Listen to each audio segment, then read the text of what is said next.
In the town of Moscow, Idaho, four college students, Kaylee Goncalves, Madison Mogan, Zana Kernodle, and Ethan Chapin, all studying at the University of Idaho, were brutally murdered in their off-campus residence. The case sent shockwaves through the community and ignited a frenzy of speculation. But who was responsible for this horrific crime? And what drove them to such violence? It was November 13, 2022. Kaylee Goncalves, Madison Mogan, Zana Kernodle, and Ethan Chapin were enjoying a typical college weekend. They had plans for the night, but they didn't know their lives would be cut tragically short. In the early hours of the morning, a masked killer entered their home and stabbed them to death. Kaylee and Madison were inseparable best friends who had been together since 6th grade. They were both seniors at the University of Idaho, bright and full of life. Zana and Ethan were a young couple, juniors in university, with their future ahead of them.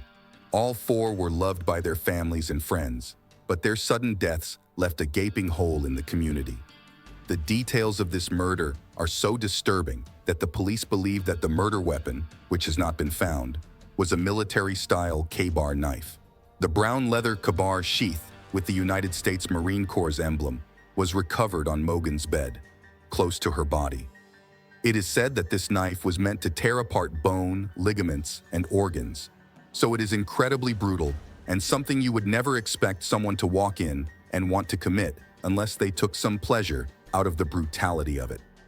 For weeks, the investigation was shrouded in secrecy. The police released few details. We are working to the best of our ability to actually provide as much as possible. We intend to come out and solicit information from the public if they are within certain areas that we believe are of interest for this investigation.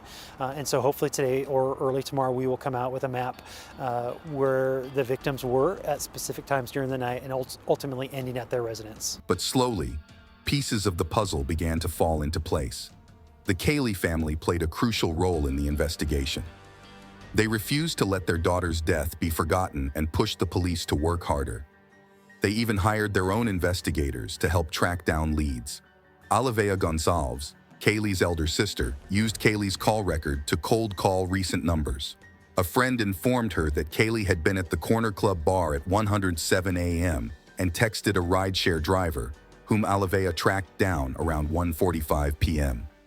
Kaylee had texted him, wanting a ride from Grub Truck, a local mac and cheese food truck, to drive her back home to 1122 King, where she was with another female. After learning that the Grub Truck had a camera installed, Olivia was able to locate Kaylee on camera and realized that the girl with her was Maddie. There was also a male who appeared to be following them. Later on, it turns out that he was Kaylee's boyfriend, and he was innocent. At that point, Olivia knew that Maddie and Kaylee were together, so they got into their car and drove home together. The driver of rideshare then gave Olivia the exact time that Maddie and Kaylee were dropped off at their home on King Road, 1:56 a.m. The surviving roommates, Bethany Funka and Dylan Mortensen, were inside the home during the horrifying incident, but miraculously escaped unharmed. Dylan Mortensen, who had a terrifying encounter with the masked killer, waited until 11:58 a.m., 8 hours later, to make the 911 call reporting an unconscious individual. This delay raises questions about the killer's intentions and whether all four victims were targeted or if some were considered collateral damage. It is believed that the killer meant to kill one, but ended up killing four. Ethan and Anna became collateral damage. The affidavit states that Zana returned to her second-floor room after receiving a delivery of DoorDash food at 4 a.m. Probably Zana was still awake when she encountered the killer and saw someone she didn't expect. And the killer wasn't expecting to see her either. According to a police affidavit, Dylan, the surviving housemate, was sleeping in her room, but woke up after she heard sounds from one of the third-floor bedrooms, which seemed to be Kaylee playing with her dog Murphy. She told detectives that she was in her bedroom on the second level of the house, on the same floor as Chapin and Zana. At that moment, she heard what she initially believed to be crying. Shortly after, Dylan reported hearing what she thought to be Kaylee or Zana saying, "There's someone here." She opened the door, but did not see anything. She then went halfway back to her bed, but feeling that something was wrong, she opened the door for the second time. It's when she heard a male voice saying, "It's okay, I'm going to help you," which is not likely to be said by a killer to an intended victim. She felt fear and closed her door again. Meanwhile, the killer was presumably trying to decide, in a split second, whether to kill Zana or run away. According to the police, he killed her at around 4:17 a.m. An outside security camera less than 50 feet from Zana's room recorded distorted audio that appeared to be voices or a whimper, followed quickly by a loud thud.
Now she opened the door for the third time.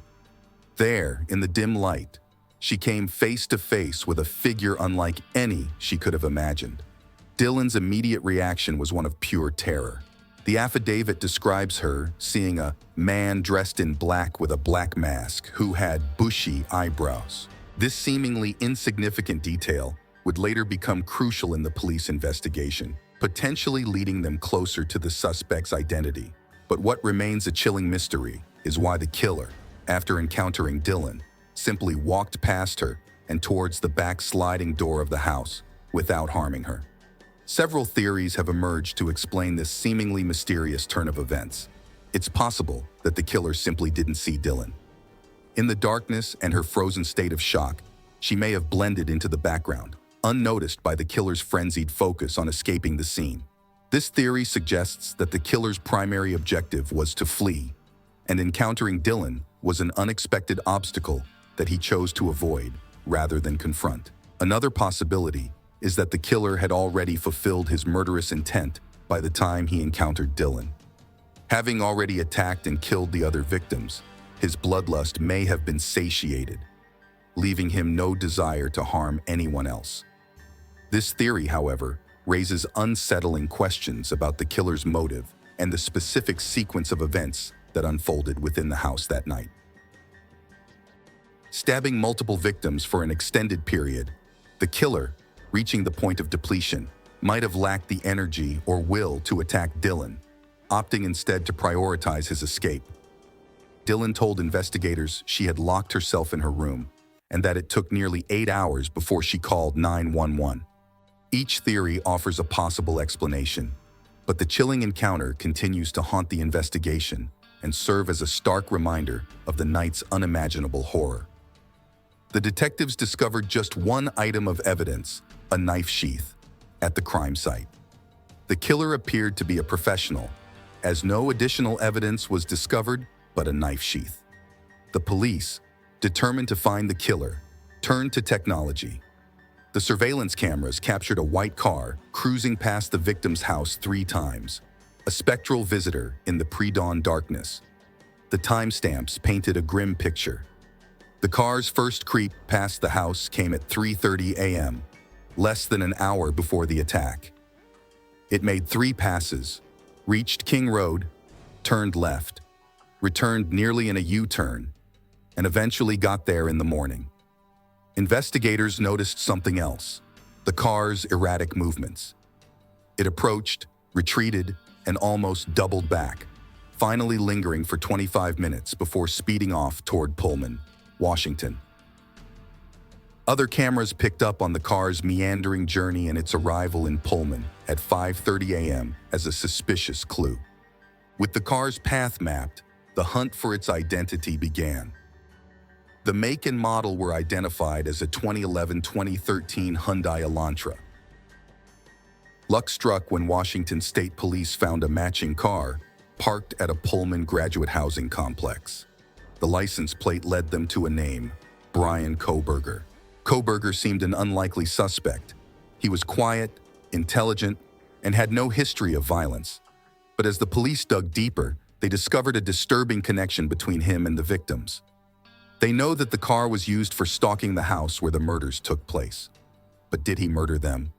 After the online discoveries of Kaylee's sister, Alavea, she found out that Brian Kohberger had posted a few things on Reddit that appeared to be a questionnaire asking criminals in jail or prison how they chose their victim or target for 7 weeks.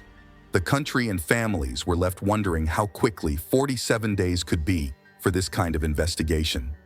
There was something else, something chillingly specific, that tied Kohberger to the scene: his eyebrows. A Moscow detective, haunted by the survivor's description of the killer's bushy eyebrows, saw an undeniable match in Kohberger's driver's license photo. Brian Kohberger, a criminal justice PhD student at Washington State University, became the prime suspect. Armed with a warrant, investigators dug deeper. Cell tower data revealed Kohberger's phone pinging in Pullman at 2:47 a.m., then going silent around the time the white Elantra was seen leaving his apartment. While turning off his phone could be innocent, it casts a shadow of suspicion. 2 hours later, the phone reappeared, tracing a route back to Pullman. But the story didn't end there. Phone history revealed a disturbing truth. This wasn't a one-time visit. The white Elantra, driven by Kohberger, had haunted the victim's neighborhood for months. Cell towers recorded 12 trips, a chilling obsession coming to an end with a 13th trip, just hours after the murders. As investigators delved deeper, whispers emerged about the morbid tendency of some killers to revisit the scene of their crime. Was Kohberger driven by this same compulsion? The investigation also uncovered a change in his car's license plates just days after the murders, indicating potential efforts to evade detection. The investigators have already sent the knife sheath found at the crime site for DNA testing, which could provide additional evidence against the suspect. The DNA found on a knife sheath's button was not matched with Brian's DNA. But the 18-page dossier made public by the authorities uncovered crucial information that DNA discovered on a knife sheath left at the killing scene by the killer is actually matched with Brian Kohberger's father, which confirms that the knife sheath belongs to the Kohberger family. The evidence against Kohberger was circumstantial, but it was enough to convince a grand jury to indict him on 4 counts of first-degree murder and 1 count of burglary.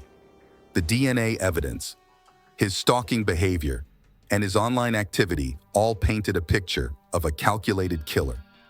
The same day that Mr. Kohberger was taken into custody at his parents' Pennsylvania house, a search warrant was performed at his Pullman, Washington apartment. 15 items, including hairs, receipts, a computer tower, a disposable glove, and things with unusual stains, were seized, according to a record of evidence found during the flat search. Investigators note numerous stains in the search warrant record, including pieces of a mattress cover, a stain described as reddish-brown on an uncovered pillow, and a collection of dark red spots. In January, The Independent was informed by Dr. Monty Miller, a forensic specialist and former crime scene investigator, and by former FBI agent Jennifer Coffindaffer, that investigators most likely thought those items had blood stains.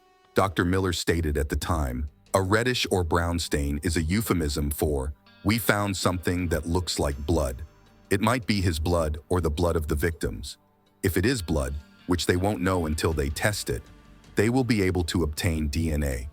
Although the nature of the stains on the cover sheets is unknown, they are once again searching for any DNA evidence that may have come from the scene of the crime. They don't call it blood, but it's definitely inferred that it was blood," Ms. Coffindaffer continued. Court documents that were made public by Washington authorities on May 4th revealed that several objects that were seized from Mr. Kohberger's Pullman apartment had been examined for the presence of blood. 2 unidentified items were positive. despite the majority of results being negative. The investigators have already sent the knife sheath found at the crime site for DNA testing, which could provide additional evidence against the suspect. The DNA found on a knife sheath's button was not matched with Brian's DNA. But the 18-page dossier made public by the authorities uncovered crucial information that DNA discovered on a knife sheath left at the killing scene by the killer is actually matched with Brian Kohberger's father, which confirms that the knife sheath belongs to the Kohberger family. The list of seizures also had a possible animal hair strand. Although Mr. Kohberger isn't thought to own a pet, Kaylee Goncalves, one of the victims he is suspected of killing, had a dog that was at home when the murders occurred and was later found by police who were called to the site. Dr. Miller stated, "They'll try to connect that to the dog left at the scene with the possible animal hair. They may run a DNA test on that dog to see if there is a root on it or if there is skin on that hair. They could still perform a microscopical comparison and rule out the majority of dogs if it's just shedding hair and there isn't any skin present, but they wouldn't be able to link it specifically to that dog." In the Latah County District Court on May 22nd, Mr. Kohberger declined to enter a plea, expressing his intention to remain standing silent in response to the charges. In response, the court entered a plea of not guilty on Mr. Kohberger's behalf, opening the way for a trial in which he might be executed. The outcome is uncertain, but one thing is clear. This case has left a lasting scar on the community of Moscow, Idaho. The families of the victims are still grieving, and the search for answers continues. In response to pleas from the state and Kohberger's attorney, the judge scheduled Mr. Kohberger's trial for October 2nd, 2023. However, Mr. Kohberger unexpectedly surrendered his right to a speedy trial, which resulted in a delayed trial. After that, Mr. Kohberger tried to get cameras out of the courtroom, but Judge John C. said that would not happen. Prosecutors subsequently submitted a motion in late December 2023 asking for the trial to be held in the summer of 2024, citing sufficient time for the defense to examine the case's evidence. Unfortunately, much of the evidence in the case is still under a gag order, meaning that certain details cannot be released to the public. This has frustrated some people who want to know everything about the case, but it is important to remember that a fair trial is essential. The gag order is in place to protect Kohberger's right to a fair trial and to prevent the jury from being prejudiced by information that is not admissible in court. The trial of Brian Kohberger will be a long and difficult process, but for the families of the victims, it is a chance to find some semblance of justice. They will never forget their loved ones, but they hope that this trial will bring some closure to their unimaginable pain. Investigations were reportedly being conducted into the death and disappearance of 45-year-old Dana Smithers, according to Eyewitness News. In May 2022, Smithers mysteriously disappeared from Monroe County, Pennsylvania, where Mr. Kohberger was residing at the time. Last month, her corpse was discovered in a wooded area. As the community awaits the trial, numerous questions remain unanswered. The murder weapon is still missing, and authorities have not disclosed the motive behind the brutal attack. The victims' families, along with the tight-knit community, seek closure and justice for the senseless deaths of Kaylee Goncalves, Madison Mogan, Zana Kernodle, and Ethan Chapin. The families of the victims, devastated by the loss, later accepted posthumous awards in memory of their achievements. Sadly, the house of the victims was also demolished a month ago. The victims' family members did not want it to be destroyed before Brian Kohberger's trial. However, the university president believed it would be preferable to demolish it, since it would negatively impact the surrounding area and act as a constant reminder of the horrible crime committed inside. In February 2023, a new ray of light arrived for Kaylee's family with the birth of Alivea's daughter, Theodora Maddie Kay. The middle name, Maddie Kay, carries the precious memory of both Kaylee and her best friend, Maddie. While the family goes through unimaginable grief, this new life offers a reminder of love's enduring presence, even in the face of immense loss. When Theodora Maddie Kay was born, her room number 1113 coincided with the date of the murders, which was November 13th, and eerily, the time of birth, 4:21 a.m., fell within the window of time when Maddie and Kaylee were believed to be killed. Maddie and Kaylee are living through Theodora. Since Ethan worked at Tulip Farms, Ethan's parents established the Ethan Smile Foundation, which raises funds for scholarships by selling tulips. Zana was planning a marketing business with her sister, and her sister may continue it in her memory. We remember Kaylee Goncalves, Madison Mogan, Zana Kernodle, and Ethan Chapin. Their lives were extinguished far too soon, leaving a void that can never be filled. This case, shrouded in darkness, continues to search for answers. While a suspect awaits trial, the quest for justice remains ongoing. Don't miss a clue, don't miss a twist, don't miss the truth. Dive into the darkest corners of the human mind with our gripping true crime documentaries. Subscribe now and unlock the mysteries.